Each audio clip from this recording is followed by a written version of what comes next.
For 3 years, I slept beside him, tended his wounds, and loved the perfect man he had become.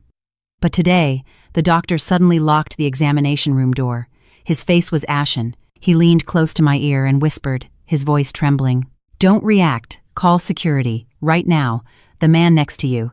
The pale morning sun slipped through a gap in our bedroom curtains, falling across half of the face of the man still sleeping beside me. His name was Gavin Vance. At least, that was the name on our marriage certificate and in the hospital's medical records. But for the past 3 years, I'd mostly called him Honey, or just Gavin. I reached out, touching his left cheek. The skin there was rough, uneven from the scar tissue of a burn that had long since healed. The multiple reconstructive surgeries we'd gone through had successfully given him a whole nose and eyelids, but his old face, the face of the husband I married 5 years ago, was gone forever. Ironically, the loss of that face had brought a strange peace to my life. Ellie. His voice was hoarse, the typical rasp of someone just waking up. His eyes slowly opened. The gaze was soft, confused, yet full of dependence. "Morning, honey," I replied, smiling. "Time for your morning meds." He nodded obediently. There was no shouting, no complaining that the coffee wasn't sweet enough, no plates thrown against the wall because I forgot to iron his work shirt. This Gavin, the post-accident Gavin, was a 180-degree different man. 3 years ago, a car crash on the I-90 tollway destroyed everything. The sports car he was driving exploded and tumbled into a ravine. He survived miraculously, though severely burned and suffering a traumatic brain injury that caused total dissociative amnesia. He couldn't remember his name, his job as a real estate tycoon, or, most importantly, that our marriage had been a living hell. Before, Gavin was a man of terrible temper. He was obsessive, manipulative, and often violent. But the man, now sitting on the edge of the bed, taking his nerve medication with a trembling hand, was gentle. He loved gardening. He loved listening to me talk about the drama at my office. He even apologized if he accidentally spilled a glass of water. "Gavin, get ready soon, okay?" "We have a hospital appointment at 10, I said, tidying the blankets. He stopped chewing his toast. A flicker of fear crossed his eyes. "The doctor again? Is my head getting worse?" I took his hand. It was calloused, but his grip was warm. "No, this is just the final checkup. The doctor said if the x-rays and brain scans today look good, you might be able to stop the sedatives. You want to be fully recovered, don't you?" He looked down, staring at our intertwined fingers. "I just want to be with you, Ellie. I don't care about my past memories. If my memory comes back and I become cruel to you again, I'd rather forget forever." His words made my chest ache. For 3 years, I had cared for him like a child, teaching him how to hold a fork, how to read, reintroducing him to the world. In return, I received the dream husband who had only ever existed in my fantasies. God, was I sinful for being grateful for that accident? Was I sinful for hoping his old memories, the memories of the cruel Gavin, never returned? "You won't become cruel," I whispered, reassuring myself more than him. "Now go shower. I laid out your favorite shirt." I didn't know that morning would be the last calm one we would ever have. While I waited for him to shower, I sat in the living room, looking at our wedding photo on the wall. In it, Gavin Vance stood proudly with an arrogant smirk, his face handsome but his eyes cold. A world away from the man now humming off-key in the bathroom. My mind drifted back to that day 3 years ago. The call from the police came at 2 a.m. "Hello, is this Mrs. Alara Vance? This is the Cook County Sheriff's Office. Your husband's car? It was found burned at the bottom of a ravine off mile 92. My world collapsed, but not from grief, from shock. That night, Gavin had left in a rage, saying he had urgent business to handle, the rough way. I hadn't dared to ask. I had only hoped he wouldn't come home so I could sleep in peace. When I arrived at the regional hospital, all I found was a body almost entirely wrapped in bandages. His face was unrecognizable. His ID was charred. His wallet melted into the dashboard. The police identified him as Gavin Vance based on the car's license plate and the Rolex, still on his wrist, a watch I had given him for his birthday just a week earlier. The doctor at the time said, "You need to be prepared. The damage to his face is permanent. His vocal cords were also damaged by the smoke. His voice may change, and the impact to his frontal lobe was severe. He might not remember anything. A DNA test was suggested, but the bureaucracy was complicated and time-consuming due to the mangled state of other victims in the multi-car pileup. Besides, who else would be driving my husband's car, wearing his watch, if not him? At that point, mentally and physically exhausted from our marriage, I accepted it. I signed all the papers. I brought him home after he was stable. It was hard at first. He would scream in pain at night. But as his physical wounds healed, his soul grew into someone new. I remember the 6th month after the accident. It was raining hard. Gavin, or the man I called Gavin, was sitting on the porch watching the rain. I brought him some tea. "Ellie," he said then, his voice still hoarse from throat surgery. "I'm sorry." "For what?" I asked. "I don't know, but every time I look in your eyes, I feel like I've sinned against you so much." In that instant, I melted. I decided to bury the past. I would love this man, this new man. I even sold off Gavin's problematic company assets, and we moved to a simpler house in the suburbs of Chicago, starting over with what savings we had left. My daydream was broken by the sound of the bathroom door opening. He came out with a towel around his waist. The burn scars on his chest and left arm were still a vivid red. "Ellie, where's my blue shirt?" he asked innocently. "On the bed, honey. Already laid out." He grinned, a genuine, heartfelt smile. A smile the real Gavin Vance never had. Sometimes, in the quiet of the night, a small doubt would creep into my heart. Could a person change so drastically just from a blow to the head? From a narcissistic monster to a gentle angel? But I always pushed it aside. People adapt, I told myself. This is a second chance from God, and I won't waste it on baseless suspicion. The drive to Northwestern Memorial's Neurological Institute took an hour. I drove while he sat beside me, gazing at the congested Chicago traffic with the enthusiasm of a child seeing the world for the first time. Since the accident, I had taken control, both at home and on the road. After the doctor, "Can we stop for some ice cream?" he asked. I chuckled. "Sure, but you have to promise not to be fussy when they give you your vitamin shot." Suddenly, a motorcycle swerved recklessly in front of us, cutting into our lane so sharply I had to slam on the brakes. Screech! My body lurched forward, held back by the seatbelt.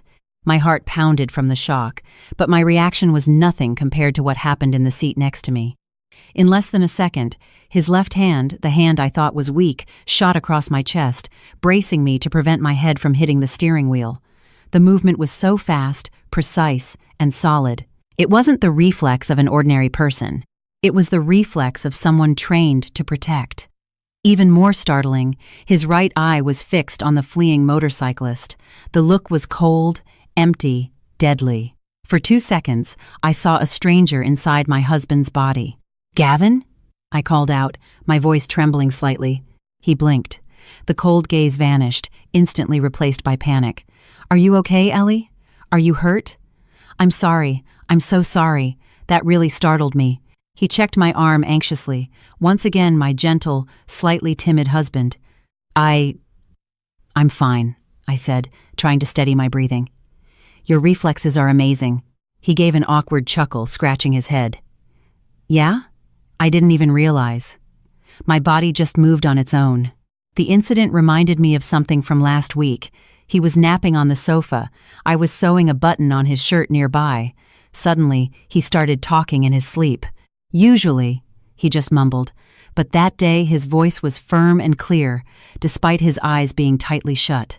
"Target secure. Strike Pine Alpha, 1,200 hours. Go, go, go." Perfect English, but with a clipped, professional cadence. The original Gavin Vance, despite being wealthy, had sloppy, arrogant speech patterns. When he woke up and I asked what it meant, he was just confused and said he'd dreamed he was being chased by a dog. I tried to dismiss the suspicion crawling up my spine. Maybe he used to watch a lot of action movies, I told myself. The subconscious is a strange thing. "Ellie, you're daydreaming. The light's green," he said gently. I snapped back to reality and hit the gas, but an uneasy feeling began to curdle in my stomach. There were small things, trivial details I had ignored for 3 years because I was too happy. The way he cut a steak, so neat and efficient, unlike the old Gavin who was a messy eater. The way he walked, upright and silent, at night. And a scar on his right shoulder he claimed was from falling off a bike as a kid. It was perfectly round, almost like a bullet wound. "Oh, stop it, Ellie. Don't be crazy. Your husband has amnesia. He didn't have a soul transplant. Stop hallucinating." We were going to the doctor, confirming he was healthy, then going home for ice cream. Simple as that. The hospital always had a distinctive smell. A mix of cold antiseptic, stale coffee from the cafeteria, and human anxiety. We sat in the neurology waiting room. "Dr. Chen is new," my husband noted, flipping through an old health magazine. "Yeah, Dr. Adrian retired last month," I explained. "His replacement is Dr. Samuel Chen. They say he's the best neurosurgeon, trained at Johns Hopkins, more thorough." Our number flashed on the screen. Gavin Vance, room 4. We entered. The room was spacious, cold, and filled with advanced equipment. Behind a large desk sat a middle-aged man with thick glasses and graying temples. The name tag on his white coat read, "Dr. Samuel Chen, M.D." Dr. Chen didn't greet us immediately. He was reading a thick medical file, my husband's record for the past 3 years. He flipped page after page, his brow furrowed. "Good afternoon, doctor," I said politely. Dr. Chen looked up. His gaze was sharp, analytical, piercing through his thick lenses. He looked at me briefly, then his eyes lingered on my husband for a long, strange moment. It wasn't a friendly pause. It was the pause of someone calibrating a memory. "Good afternoon, Mrs. Vance." "Mr. Vance." His voice was deep and flat. "Please, have a seat." My husband sat obediently. "Afternoon, Doc. Just a routine check today, right?" Dr. Chen didn't answer. Instead, he stood and walked over to my husband. "Could you open your mouth for a moment? I want to check the cranial nerve response in your tongue and jaw." My husband complied. Dr. Chen shone a small penlight into his mouth for a long time, too long for a simple nerve check. He seemed to be paying very close attention to the arrangement of the rear molars. Dr. Chen mumbled. He turned off the light and returned to his desk. His face now looked pale.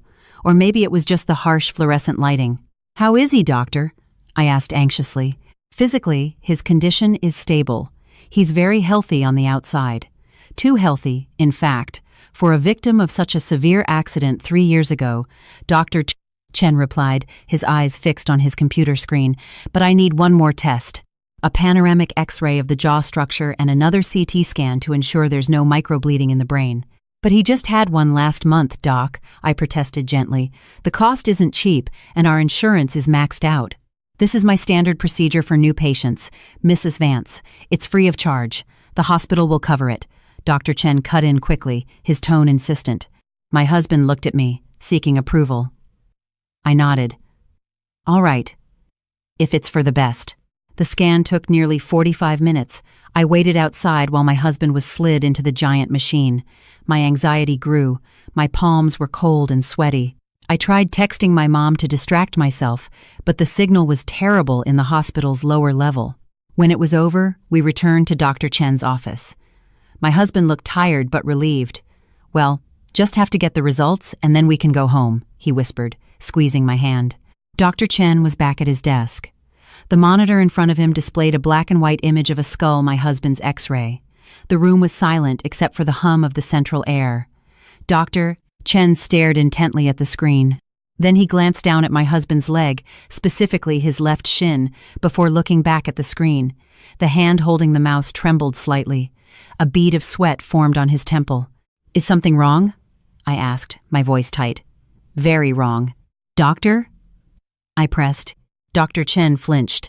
He hit the intercom button on his desk. "Nurse Rini, please retrieve patient Gavin Vance's file from 2018 from the deep archives. Now, don't come back until you find it." "Yes, doctor," a voice replied from the intercom. Dr. Chen waited until he was sure the nurse was gone. He stood up slowly and walked to the door. Click! He turned the lock. My heart skipped a beat. Why was the door locked? The room fell silent, as if all the oxygen had been sucked out. The click of the lock echoed in my ears like a gunshot. My husband, sitting next to me, felt it too. His relaxed posture slowly tensed, his back straightened, the muscles in his neck tightening. It wasn't the posture of a confused man. It was the posture of a predator sensing danger. Dr. Chen didn't return to his chair. He leaned against the locked door, his face ashen, like a corpse. His breathing was heavy. He looked at me, only at me, with eyes that radiated pure terror. "Mrs. Vance," he called, his voice no longer that of an authoritative doctor. It was the voice of a man staring at death. "Doctor, why did you lock the door?" I asked, my voice trembling violently. "What's wrong with my husband? Is it cancer? A tumor?" Dr. Chen shook his head quickly, pressing a finger to his lips. "Shh." He walked slowly toward me, keeping a safe distance from my husband. He turned his computer monitor to face us.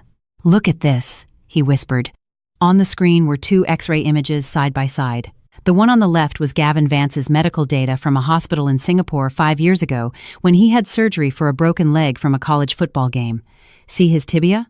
There's a titanium plate and 3 screws implanted permanently. I squinted. It was true. I remembered Gavin telling me he had a plate in his leg. And this. Dr. Chen's index finger pointed to the image on the right. This is the X-ray from 10 minutes ago. This is the leg of the man sitting next to you now. The bone was smooth, perfectly white. No plate, no screws, no sign of a previous fracture. My world spun. The floor beneath me felt like it was giving way. I turned stiffly to the man beside me. The man who had shared my bed for 3 years. The man I kissed every morning. The man I fed when he was sick. He was still sitting there, his face expressionless, but his eyes no longer held the warmth of my amnesiac husband. They were scanning the room, calculating escape routes, assessing threats. And his teeth, Dr. Chen continued, his voice now a low hiss. The molar structure of this man doesn't match Gavin's dental records. But it's a perfect match for an unidentified person of interest in Interpol's forensic database. Dr. Chen leaned closer to me. The smell of cold sweat radiated from him. "Mrs. Vance, listen to me very carefully. Don't react. Don't scream." He leaned right next to my ear. His whisper pierced me to the bone. "Call security now. The man next to you isn't your husband. He's the monster who killed him." I gasped. The air caught in my throat. Before I could process the sentence, before I could even reach for my phone, the man beside me, the stranger, moved. He didn't stand. He launched. His movement was so fluid and fast, my eyes couldn't track it. In an instant, he was behind Dr. Chen, a powerful arm wrapped around the doctor's neck, cutting off his airway with a deadly, military-grade chokehold. "You talk too much, doctor," the man whispered. His voice, my God, his voice had changed. There was no trace of hesitation or confusion. It was deep, cold, and filled with a terrifying authority. "Ellie," he looked at me, not with love, but with a warning. "Stay back." "Let him go!" I shrieked, my voice cracked, a high-pitched scream that bounced off the soundproof walls. The man, the figure I'd called my husband for 3 years, didn't flinch.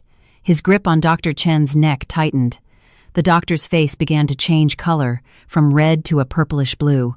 His legs kicked feebly in the air, searching for a foothold that wasn't there, while his hands clawed uselessly at the man's muscular arm. "Quiet, Ellie!" the man hissed. He wasn't looking at me. His eyes were on the door. His ear twitched, as if hearing footsteps in the corridor that I couldn't. "If you scream again, I'll snap his neck."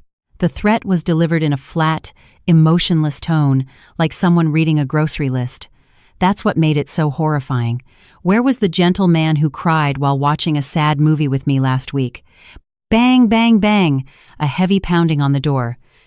"Dr. Chen, is there a problem in there? Open the door." It was security. The man let out a harsh grunt. In one horrific, jarring motion, he slammed Dr. Chen's body to the floor. Not just any slam, he twisted the doctor's body so his head struck the metal leg of the desk with a sickening thud. Dr. Chen went limp, unconscious. Fresh blood began to pool from his temple onto the white tile floor. "Gavin, what are you doing?" I scrambled backward until my back hit a glass medicine cabinet. My body shook uncontrollably, my knees felt like jelly. I wanted to run, but my feet were glued to the floor. He turned to face me. For a split second, the cold mask cracked. I saw a flicker of regret in his eyes as he saw the terror on my face. He took a step forward, his hand outstretched as if to reach for me. "Ellie, listen." "Don't touch me!" I screamed hysterically. I threw a jar of cotton balls at him. "Who are you? Where is my husband?" He stopped. His jaw tightened. He knew his time was up. The sound of a master key turning in the lock came from outside. I'll explain later. Right now, I have to go, he said quickly. He turned to face the large window that overlooked the hospital's second-floor garden. Without hesitation, he grabbed the heavy metal visitor's chair, swung it through the air as if it were a pillow, and hurled it at the glass. Crash! The thick pane shattered into 1,000 sharp crystals. The hot Chicago air rushed into the cold room. The door burst open. 2 large security guards charged in with batons drawn, followed by several nurses who screamed at the sight of Dr. Chen lying in a pool of blood. "There he is! Get him!" one of the guards yelled. The man glanced at me one last time. "Don't trust the police," he whispered, almost inaudible amidst the chaos. Then he jumped. He leaped out of the second-story window with flawless technique, landing in a roll on the canopy over the lobby entrance below, then sliding down to the parking lot pavement. I ran to the edge of the broken window and looked down. He was sprinting through the crowd in the parking lot, his movements agile as he vaulted over car hoods before disappearing behind the concrete barrier of the main road. Behind me, the room descended into chaos. Nurses were giving first aid to Dr. Chen, who had started convulsing. Security guards were shouting into their radios. And I sank to the floor amidst the shards of glass, my hand clutching my chest, which felt like it was about to burst. My brain refused to process what had just happened. The man who had asked me to make him toast with pineapple jam this morning had just incapacitated someone and escaped like a secret agent. "Ma'am, you're coming with us." A security guard grabbed my arm roughly. "Don't even think about running." I'm his wife," I mumbled, dazed. "Exactly. Which means you have a lot of explaining to do." That day, I didn't go home with a healed husband. I was taken away in a patrol car, sitting in a back seat that smelled of sweat and steel, heading to a police station as a key witness or perhaps a suspect in a crime I didn't even understand. The interrogation room was bone-chillingly cold. The walls were a dull gray, with a large one-way mirror on one side. There was only a metal table and 2 chairs. I had been sitting there for 4 hours. No water, no phone. The door opened. A middle-aged man in a sharp suit entered. He looked charismatic, and his expensive cologne filled the small room. Behind him, an assistant carried a thick stack of files. "Good evening, Mrs. Vance. Sorry to keep you waiting," he said, his voice friendly. Too friendly. He sat across from me, placing a file on the table. "I'm Detective Marcus Thorne, head of the Special Investigations Unit." I looked at him with swollen eyes. "I want to go home, sir. I'm the victim here. My husband. He had an amnesiac episode and panicked." Detective Thorne smiled thinly, a smile that didn't reach his eyes. "Your husband? Are you sure he's your husband?" "Of course. I've cared for him for 3 years. I cleaned his wounds. Mrs. Vance," Thorne cut in, his tone gentle but firm. He opened the file and pulled out an X-ray printout, the same one Dr. Chen had shown me. "Dr. Chen has regained consciousness. Minor concussion.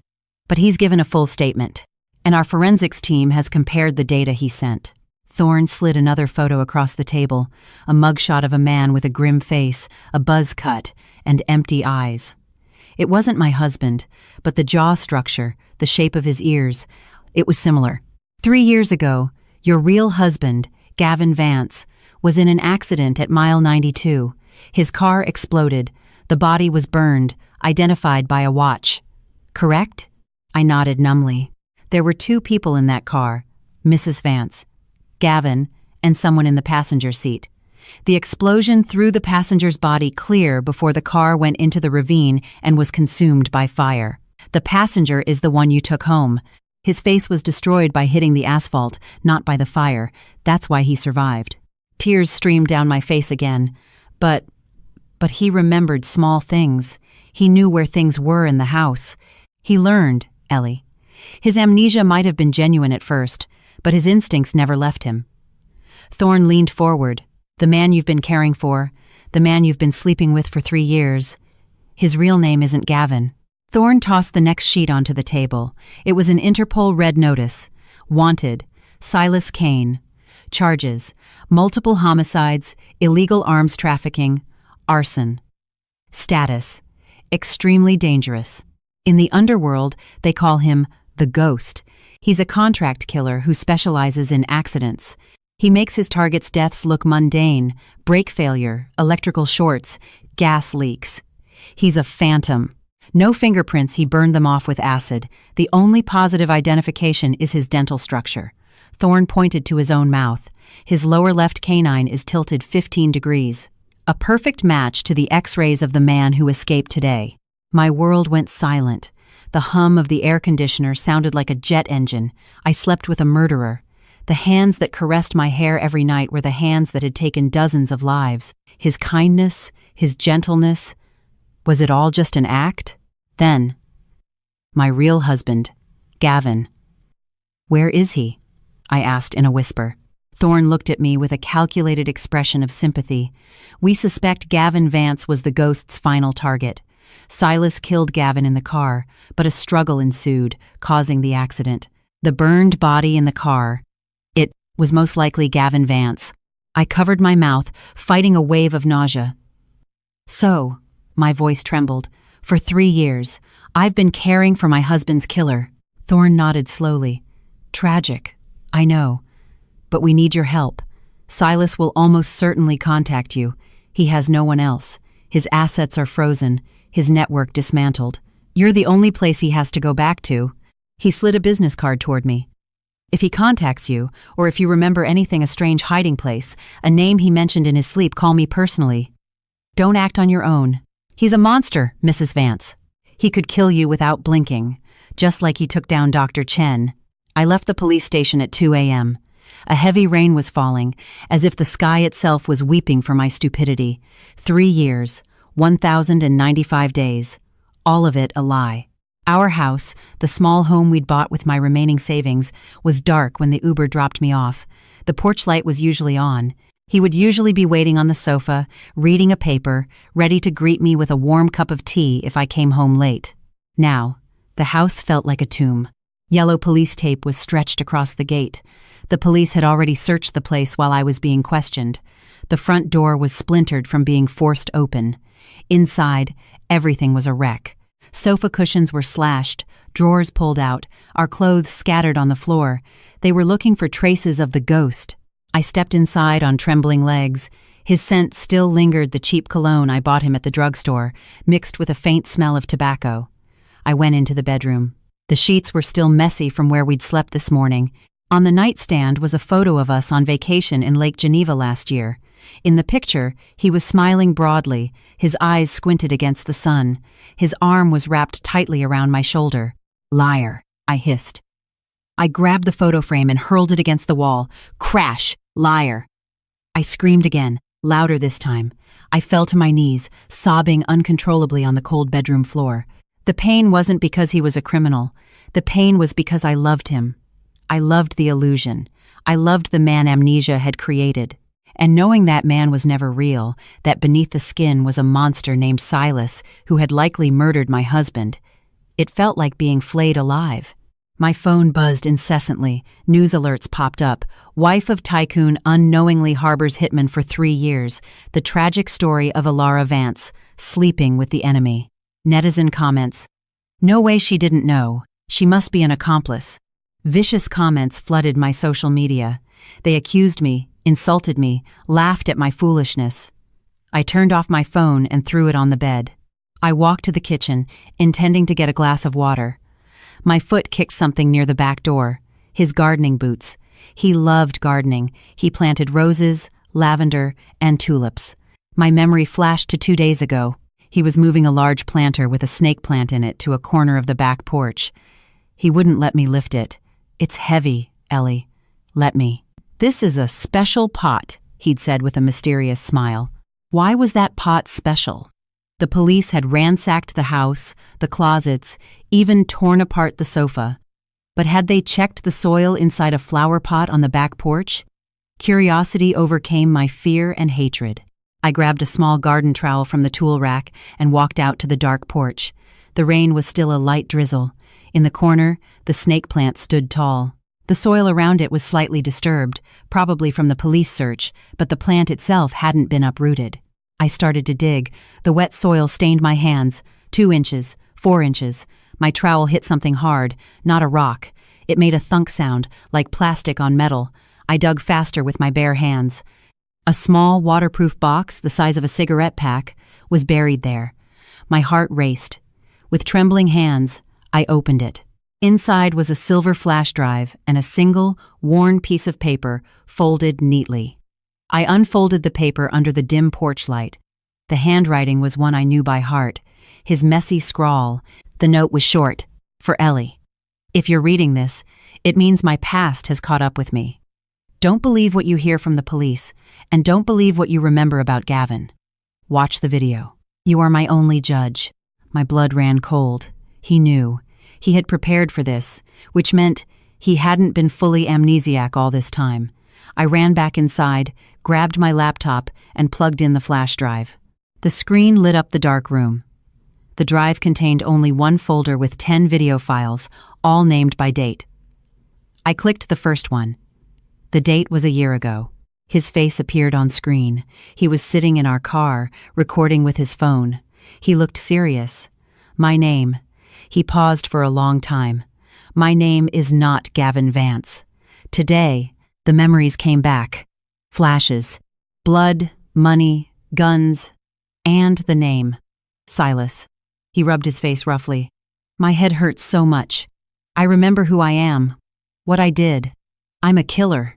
A piece of trash. He looked into the lens, his gaze full of agony. I should have left today. Left before Ellie found out. But this morning she made me French toast. She smiled at me. And God, I couldn't leave. I don't want to be Silas anymore. I want to be Ellie's husband.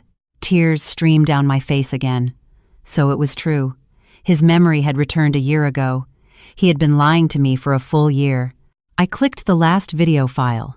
It was dated yesterday. His face appeared again, this time whispering from the back shed. I have a bad feeling.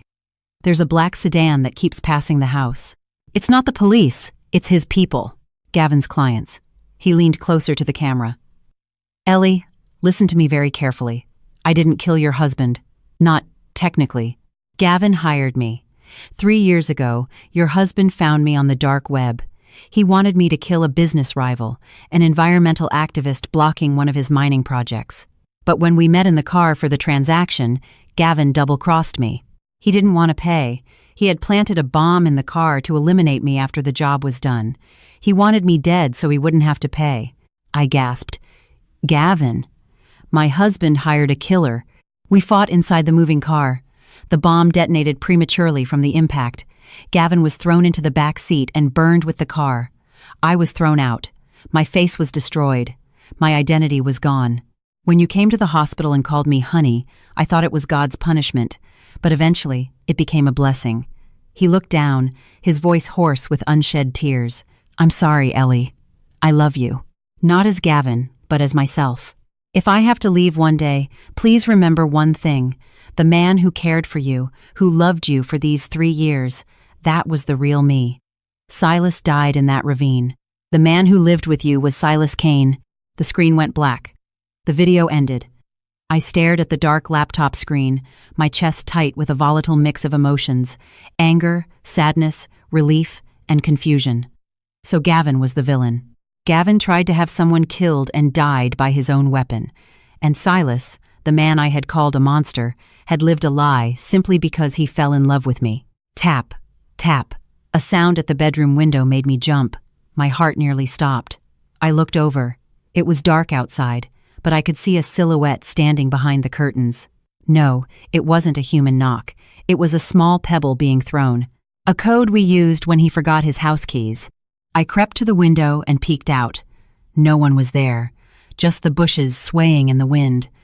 But stuck to the window pane was a yellow sticky note, the kind I used for grocery lists. On it was a single word: Docs. The next morning, I felt watched. A black SUV was parked at the end of the street, about 50 yards from my gate.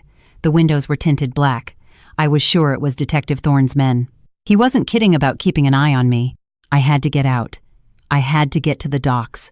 But how, without being followed? I decided to stick to a normal routine. At 8 a.m., I left the house in workout clothes and went for a jog around the neighborhood. The black SUV followed at a slow, discreet distance. I ran toward the bustling farmers market at the edge of the subdivision. This was my only chance. The market had dozens of narrow aisles and multiple exits. As soon as I entered the throng of shoppers, I picked up my pace. I slipped between produce stalls, took a sharp turn into a narrow alley behind the fishmonger, and emerged onto a side street on the other side of the market. I immediately jumped into a waiting yellow cab. "Union Station, please. Quickly." The driver sped off. I looked back. No black SUV. I had lost them. At the station, I didn't get on a train. I went into a public restroom and changed out of my workout clothes into an oversized flannel shirt and a baseball cap I'd just bought from a street vendor. I put on a disposable face mask. My phone rang. An unknown number. My heart pounded. Was it Thorne, realizing I'd escaped? Or was it him? I answered with a trembling hand. "Hello?" A moment of silence, just the sound of a sea breeze on the other end. "You're smarter than you look." Lost the police tale. It was his voice, deep, calm, and familiar. "Silas." Tears welled up in the smelly station bathroom. "Where are you? You're a monster. You're a liar." "I know. You can yell at me all you want later, but we don't have much time," he cut in. "Marcus Thorne is not a good cop, Ellie. He was on Gavin's payroll. He's the one who arranged my meeting with Gavin 3 years ago." I was speechless. Thorne, the distinguished-looking detective. "He's not looking for me to uphold the law," Silas continued. "He's looking for me because I'm a living witness to his crimes. He's afraid I'll talk about his involvement in Gavin's drug money laundering scheme. If he catches me, I'll be killed in a cell before I ever see a courtroom. What do I do?" I sobbed. "Come to the Calumet River docks. Warehouse number 4. Noon today. Don't bring your phone. Ditch it now. It can be tracked. Buy a burner." "Silas," I called out before he could hang up, "what you said in the video about your feelings. Was that true?" There was a long pause. "For the past 3 years, the only real thing in my life has been you, Ellie. Everything else was a lie. But my love for you is the only truth I have." Click. The line went dead. I looked at my reflection in the cracked bathroom mirror. My face was pale, my eyes red. I wasn't a tycoon's wife anymore. I wasn't a widow. I was a woman running straight into a storm. I popped the SIM card out of my expensive phone, snapped it in half, and flushed it down the toilet. Then I walked out of the station. The Calumet River docks. The real truth was waiting for me there. And maybe, so was death. The Calumet River docks at midday were a noisy, stinking version of hell. The foul stench of fish, diesel fumes, and the sweat of 1,000 longshoremen mingled into an assault on the senses. The sun beat down, reflecting blindingly off the oily, murky water. I walked with my head down, face covered by the mask and cap, trying to blend in. My heart hammered against my ribs. The burner phone I'd bought vibrated in my pocket, but I didn't dare check it. Warehouse 4. It was at the farthest end of the docks, an old building with rusted corrugated metal walls, some of which had been torn loose by the wind. The heavy door was slightly ajar, revealing a dark slit that looked like the mouth of a monster. I pushed the heavy metal door. Its hinges shrieked. Inside, it was a stark contrast to the chaos outside. Quiet, damp, and cold. Sunlight streamed only through what looked like bullet holes in the tin roof. "Don't move." The voice came from the darkness behind a stack of fishing nets. I froze. A man stepped out of the shadows. It was him, but not the husband I knew. The man before me wore a worn leather jacket, military-style cargo pants, and heavy boots. His hair, which I usually combed so neatly, was a mess. But the most alien thing was his eyes. They were alert, scanning my surroundings with frightening speed, searching for threats, for intruders. Tucked into his waistband was a black Glock pistol that looked unnervingly natural there. "Silas," I whispered, my voice catching. His guard lowered slightly when he saw I was alone. His tense shoulders relaxed. "Ellie." He started toward me. I took a step back. A reflex. The fear was still there. He stopped. Seeing my reaction, his scarred face showed a deep, wounded expression. "I'm not a monster, Ellie," he said softly, his voice shifting back to the one I loved. "I would never hurt you." "You lied to me for 3 years," I accused, tears welling. You slept next to me, ate my food, all while knowing who you were. You knew my husband was dead and you said nothing. I had to, he countered, his tone rising with desperation. If I'd admitted my memory was back, you would have gone to the police. Thorne would have known I was alive, and we'd both be dead. Ellie, I stayed silent to protect you. Protect me, or protect yourself? I challenged. Silas let out a long breath. He reached into his jacket pocket, pulled out a thick manila envelope, and tossed it onto a wooden crate between us. Open it, he commanded. With trembling hands, I opened the envelope. It was filled with photos, surveillance photos. There was a picture of Gavin Vance, my real husband, shaking hands with Detective Thorne at a nightclub, a photo of a briefcase full of money changing hands, and a photo of a classified forensic report. Gavin wasn't a real estate developer, Ellie.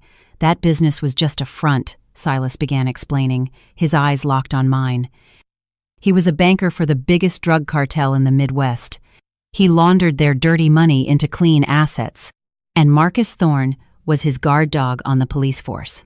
I stared at the photos, my head spinning. Gavin's face in the pictures was arrogant, laughing while holding a glass of whiskey, surrounded by strange women. This was a side of him I'd never seen, even knowing his cruelty. 3 years ago, Gavin wanted out. He planned to run with the cartel's money, but he needed a scapegoat. He needed a body to fake his own death, Silas continued. My blood ran cold. What do you mean? He hired me, but not to kill a rival. That was a lie to lure me in. He hired me so he could kill me, burn my body in his car, and make the world think Gavin Vance had died in an accident. That way, he could flee the country with a new identity and the stolen money. Silas stepped closer. This time, I didn't move. But his plan failed. The bomb he planted went off early when we were fighting for the wheel. He was the one who died in the fire. I was the one who survived, my face destroyed. So everyone thought I was Gavin. He reached for my hand. His skin was calloused, but warm. I didn't kill your husband, Ellie. His own greed killed him. We couldn't stay in the warehouse. Silas said Thorne had eyes and ears everywhere. We left in the back of a beat-up produce truck Silas had arranged, hiding behind crates of cabbages as it rumbled through Chicago traffic, heading south. The wind whipped my face. I hugged my knees, watching Silas as he sat across from me, field stripping his pistol with his eyes closed. The movements were fast, rhythmic. Click, clack. The deadly weapon was disassembled and reassembled in seconds. Where are we going? I asked. Gavin's private villa in Lake Geneva, he replied without opening his eyes. Not the one you've been to. A secret one, registered under a shell corporation. Why there? The proof. Silas opened his eyes. The photos I gave you are just copies. The original evidence, the ledger of all the money laundering transactions and audio recordings of Thorne Gavin, kept it all in a safe at that villa. It was his insurance policy in case Thorne ever betrayed him. If Gavin is dead, why do we need that? Why don't we just run? Silas looked at me directly. Because as long as Thorne is in power, we will always be hunted. My face is on a wanted poster. You're considered an accomplice. We'll never be safe, Ellie. The only way to clear your name and save me from a death sentence is to take Thorne down. The truck hit a pothole. I shifted closer to him. There was one question that had been bothering me since I watched his video. Silas, when you said you stayed for 3 years because of me, was that part of your strategy too? He stopped cleaning his gun and looked at me. In his eyes, I didn't see a hitman. I saw my husband, the man who liked to water the plants in the morning. Ellie, my life before was just about contracts and blood. I had no home, no one. When I woke up from that coma and saw you taking care of me, feeding me, cleaning me without any disgust, I felt something I'd never felt in my entire life. Safety. He put the pistol down and touched my cheek with the back of his rough hand. I fell in love with you not as Gavin, but as a man learning what it meant to be alive. If we die today, I have no regrets. At least I got to feel what it was like to be your husband. My tears fell again. This time, I let them. I hugged him, burying my face in his chest that smelled of gun oil and sweat. He held me tightly. We'll finish this, I whispered. Then we'll figure out the rest. The sun was setting as we reached the rolling hills of southern Wisconsin. The air turned cool, and fog began to descend. The secret villa was isolated, deep in a pine forest, far from the main road. "Wait," Silas said, stopping me as we got out of the truck onto a forest path. "Before we go to the villa, I need to show you something. So, you'll believe me, 100%. "Show me what?" "Your husband's real grave." We walked through the damp pine forest. The ground was soft and slick beneath my sneakers. Silas led the way, cutting through branches with a folding knife. He moved without a sound, as if part of the forest itself. "The crash site is just up there," he said, pointing toward the highway barely visible through the trees. The car fell and burned at the bottom of that ravine. But Gavin's body wasn't entirely in the car. We reached a hollow hidden behind a thicket of ferns. There was a mound of earth, overgrown with weeds, but clearly disturbed at some point. Silas knelt and began digging with a sturdy branch. When I regained consciousness after being thrown from the car, I saw Gavin's body had been severed by the explosion. His upper half was burned in the car. "His lower half was thrown over here," he explained in a flat tone. "Before the rescue crews arrived, half conscious and in agony, I dragged that part of him and buried it here. I knew if the police found these legs, they'd know the body in the car wasn't me." I covered my mouth, nausea rising. "Why?" I whispered. "Because of the platinum plate in his left leg. My leg doesn't have one. It was the most definitive proof of identity." Silas kept digging. 5 minutes later, he stopped. He brushed away the soil with his hands. A collection of human bones, wrapped in the rotten fabric of suit pants, was revealed. And there, gleaming dully amidst the cracked tibia, was a metal rod, the platinum plate. I collapsed onto the ground, my knees weak. That was Gavin, really Gavin. My arrogant, abusive husband, who turned out to be a major criminal, ended up as a pile of bones in the middle of nowhere. No funeral, no prayers. Just cold earth and loneliness. There was sadness, of course, but strangely, relief was the stronger emotion. The ghost of my past was confirmed dead. "I'm sorry, Ellie," Silas said quietly, giving me space. I stared at the bones for a long moment, then stood up, brushing the dirt from my pants. I looked at Silas. "Cover him up," I commanded. "He deserves to be buried, no matter how evil he was." Silas nodded respectfully and reburied the bones, even piling a few river stones on top as an unmarked headstone. "Now, do you believe me?" "I believe you," I said firmly. Gavin was dead. Now it was just us and Marcus Thorne. Silas looked at me with a new light in his eyes. Respect. "Let's go," I said. "Let's get that evidence and end this." We turned and walked toward the villa, unaware that in the distance, a telephoto lens was tracking our every move. The villa was a modern glass and steel structure overlooking a valley. The front door was secured with a digital lock.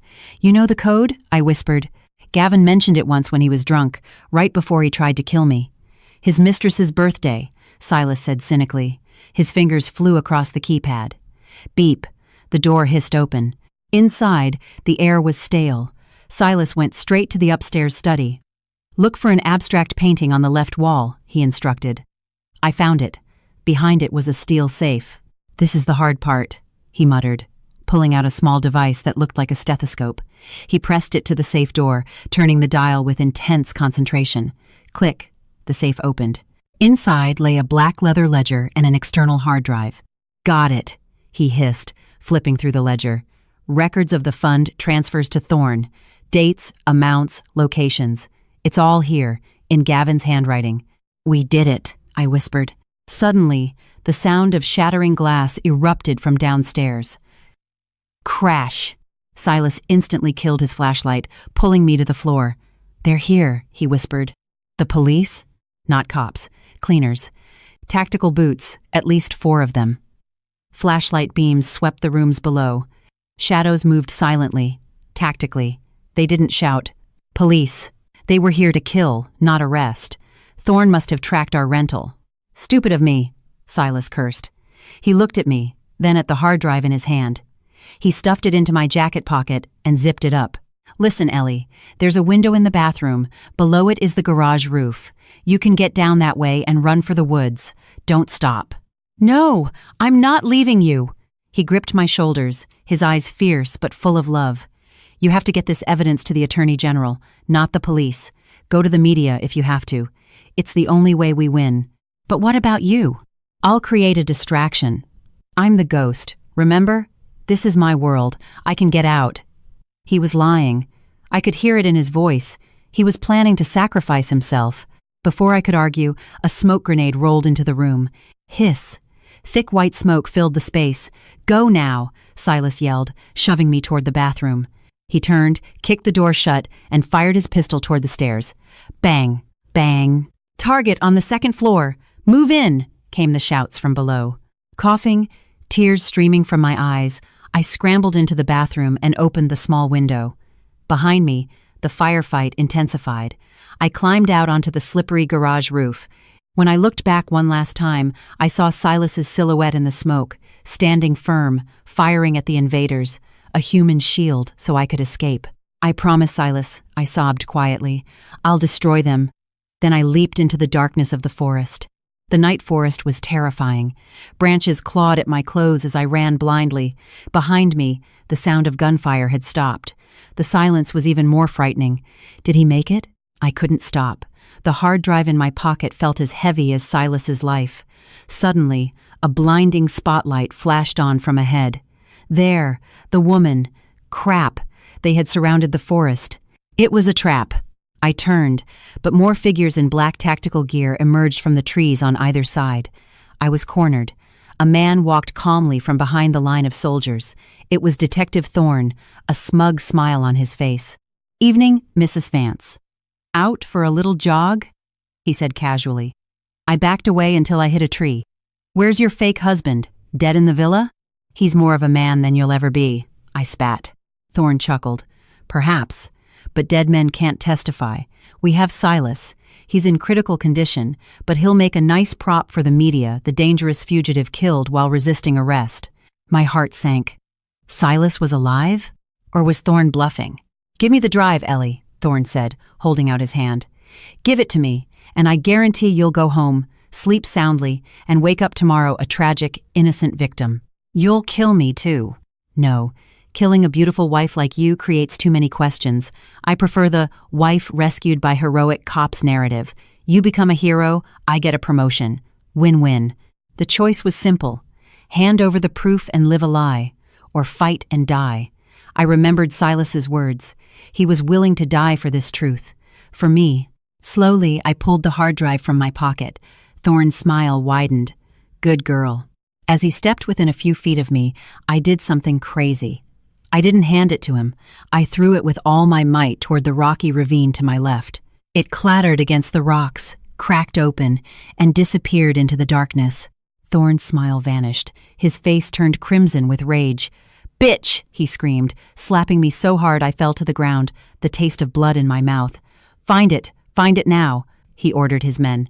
"And take her. Put her in the trunk. We'll deal with her at the office." 2 large men dragged me away. My head was spinning, but inside, I was smiling. I'd thrown away the hard drive, but Thorne didn't know one thing. Before we left the villa, while Silas was opening the safe, I had photographed every page of that ledger with the burner phone hidden in my bra. And just now, in the forest, when my phone briefly got 1 bar of service, I had hit send on an email to the editorial desks of 3 national news networks. They had me.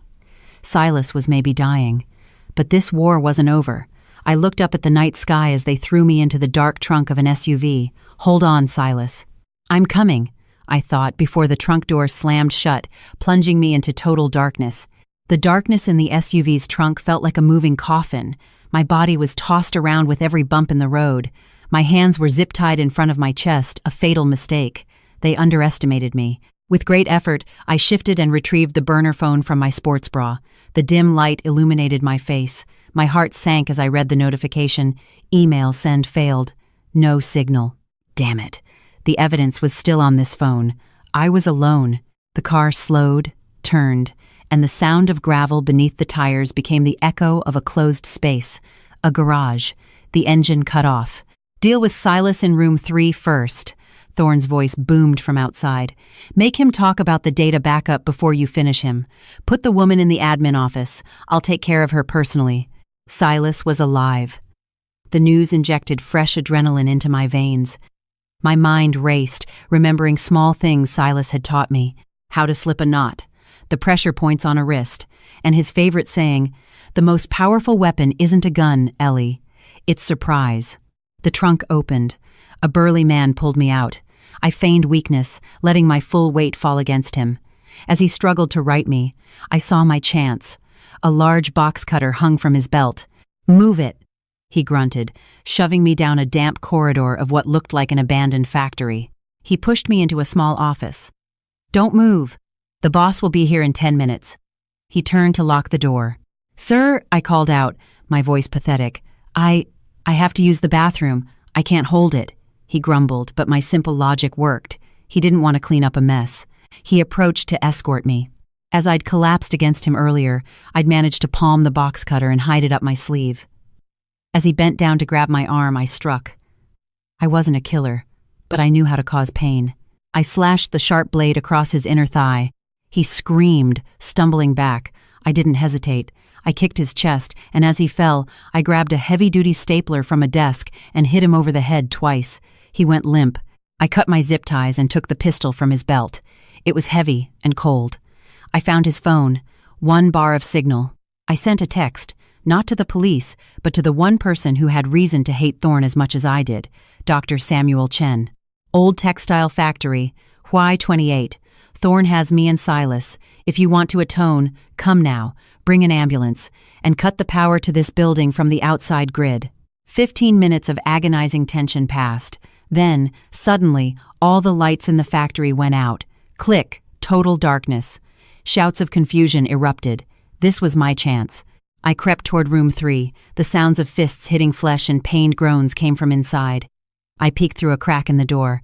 The sight made my blood boil. Silas was tied to a metal chair, his face a bloody, swollen mess. Thorne stood before him, holding a pair of bloody pliers.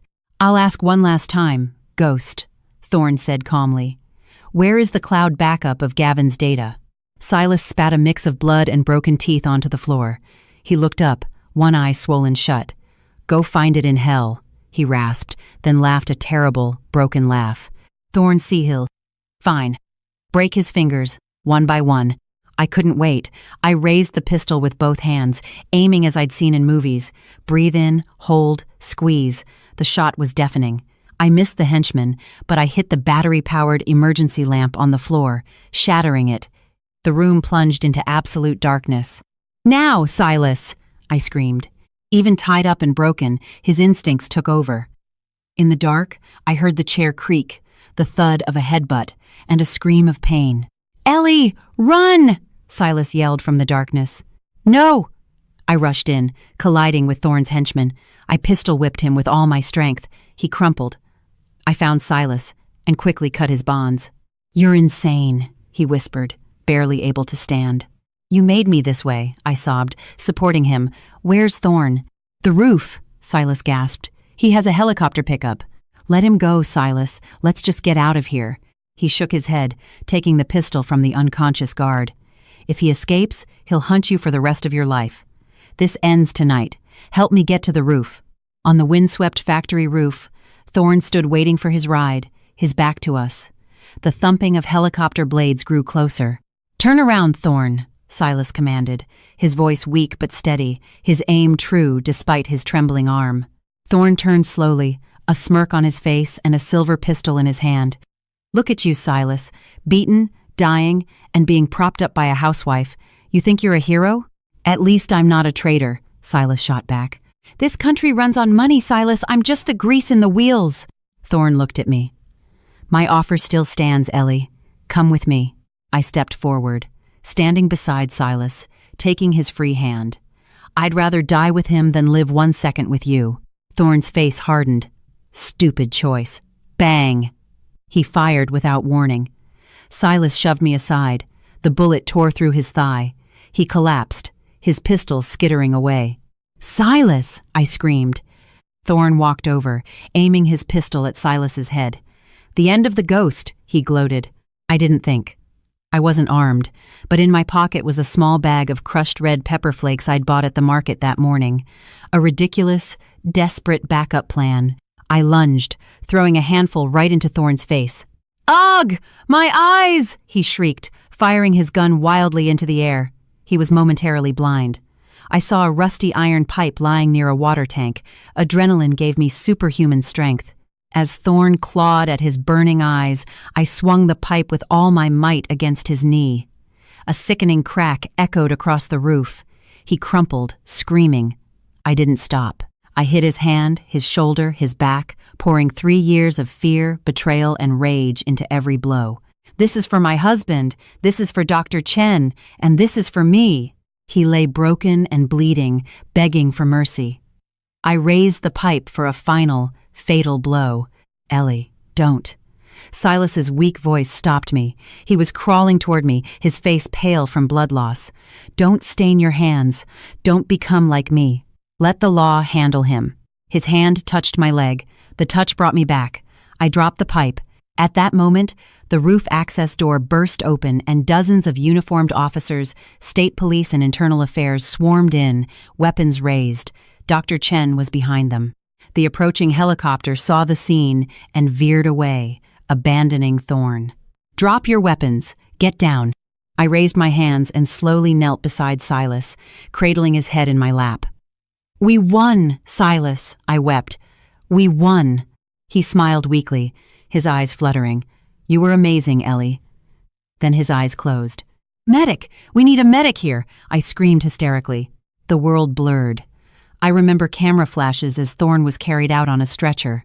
My photos had finally sent from the roof, and the story had exploded. His empire crumbled overnight. In an ambulance, a paramedic tended to my cuts, but my eyes were fixed on the other ambulance, the one where they were using a defibrillator on Silas. Before the doors closed, Dr. Chen looked at me and nodded, a silent promise to do everything he could. A female officer approached. Mrs. Vance, we need you to come in and give a formal statement. You are a protected witness. What about him? I asked, pointing to Silas's ambulance. The officer looked down. It's complicated. His identity as an international fugitive has been confirmed. If he survives, he will still face the full extent of the law. I knew this was coming. I understand, I said, my voice steady. I'll testify.